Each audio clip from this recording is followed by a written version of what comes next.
Another place that police were making sure that people stayed away from, that's the Fulton Street Bridge. This because much of the city's power supply actually runs underneath that bridge. And 24-hour News 8's Danny Carlson has been looking into that story tonight, and she has this report. Carrie Beyer and her kids drove in from Zeeland today, planning at first to take advantage of Free Museum Day, but quickly changing their minds. What do you think, this or the museum? This. I think I'd choose this. It's historical. I mean, it's something that hopefully we'll never see again for another 100 years. The historic aspects and the sheer force of Mother Nature drew droves of people downtown, adding to the carnival-type atmosphere and the traffic, already crunched because major bridges like the Fulton Street Bridge are shut down.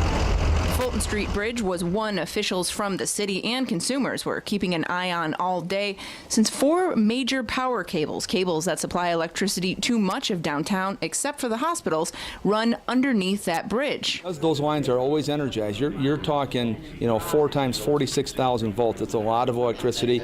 The water's getting close to them, and we're concerned about it from a safety standpoint. So concerned about safety that they actually had county crews stop removing debris, we're talking about full trees, until they could reroute power and de-electrify the cables. Are you guys going to plan on rerouting any of those cables in the future? As the mayor and city manager said, there's going to be a lot of assessing after this event is over, and I'm sure that's one of the things that we will be discussing. It's amazing the power of the water and just the destruction it can cause.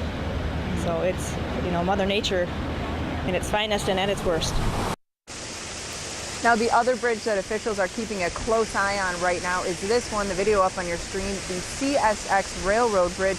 Railroad officials telling the city that the bridge should hold, but they are keeping those heavy railroad cars. Those cars are actually filled with salt to make them that much heavier on the bridge to make it more stable. Now, obviously, if the bridge should collapse, which again, nobody is expecting, concerns would be for the Wealthy Street Bridge underneath and contaminating the Grand River itself. Now, Sue and Brian, we've been telling you about the Fulton Street Bridge and just the fact that so much electricity, so many cables run underneath this bridge.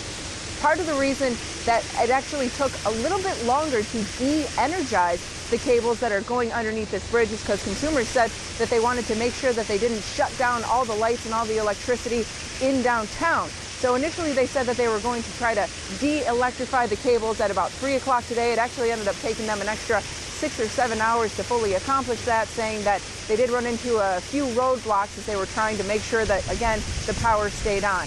Now, coming up in our next half hour at about 11:30, we'll show you why some basements in some of these buildings along the river, they're actually keeping water in that basement level instead of pumping it out like so many other buildings that we've shown you tonight and over the past couple days.